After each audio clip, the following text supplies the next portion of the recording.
Aloha, my name is Aaron Oya. Today we're going to talk about necks. Now, as custom builders, what a lot of us do nowadays is we'll actually add in a carbon fiber rod into the neck to stiffen up the neck for various reasons. One of the things that I like to do is I like to install it proud, meaning I don't install it flat or into the neck area. I actually leave a little lip over here. For me, what that allows me to do is utilize different jigs that I've developed, such as this one, which I'll go ahead and bolt this onto, and it won't move once I attach it with my mortise and tenon neck joint on the heel area right here. Now, what's nice about this is it allows me as a builder to go ahead and shape the neck from headstock to the heel area, including the transition in the break angle right here, all in one operation. You know, as a builder, what I used to do is, maybe grab the headstock, clamp it to the end of the bench, and then shape one section of it, turn it around, do the transition right inside here, maybe grab it with one hand, use another hand to sand and shape. What's nice about this jig is it allows me to go ahead and shape the entire neck with two hands and use two-handed tools, such as a spoke shave, which I actually like to use to go ahead and shape the neck. As a builder, most of us will pay so much attention, and I'll grab a body over here, we'll pay so much attention to the body of an instrument because there is so much going on. We're talking about the top, the back, the bracing, the kerf linings, whatever have you, bindings in this case, an end graft, rosette, whatever have you. There's a lot going on in the body. And as a builder, we do pay that much attention to it. But how much attention do we really pay to the neck? This is one of the plainest pieces of wood that show on an instrument, for a lot of the instruments out there.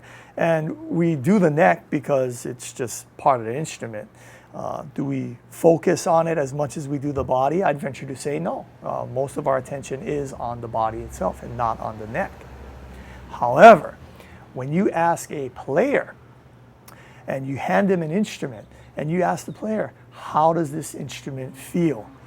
I'd venture to say that they're not going to tell you that the body feels good, that the body feels, big or whatever have you. When they actually play the instrument and you ask them how does the instrument feel and they're playing it, what they're really telling you is how does the neck feel?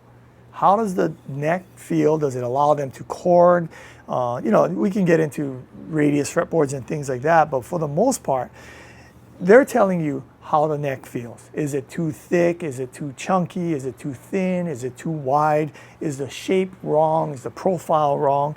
And oftentimes, they may not even know that that's exactly what they're referring to. Now, I hand shape, as most custom builders do. We'll hand shape all of our neck. And we have a little jealousy in the production environments that they get to CNC machine all of their necks, which is fine. In a production environment, you want to use the machines to go ahead and develop a consistent product. But what it doesn't allow the builder to do is consult with the client.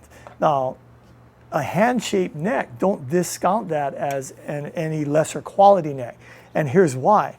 When you talk to a player or a client and you tell them, or you watch them, how do they play? Do they have a classical style of grip? Do they have a relaxed style? Are they holding it, inside their hand rather than outside here, or whatever have you?